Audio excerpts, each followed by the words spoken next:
Hello everyone, আশা করি সবাই খুব ভালো আছেন। আর এটা ছিল সোমবারের ভ্লগ, তাই আমি আর মা চলে গেছিলাম শ্রাবণ মাসের সোমবার উপলক্ষে শিব মন্দিরে।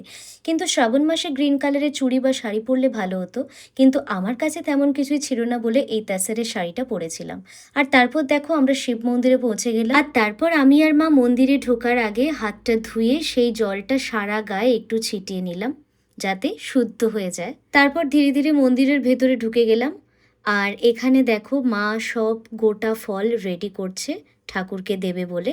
আর তারপর আমি বসে মহাদেবের মাথায় ডাবের জল এবং দুধ ঢেলে নিলাম। সত্যি এটা করলে মনে খুব শান্তি লাগে।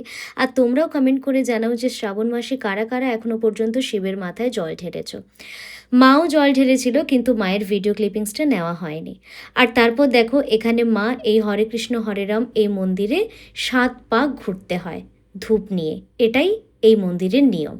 আমিও করেছিলাম, কিন্তু আমার ভিডিওটা নেওয়া হয়নি।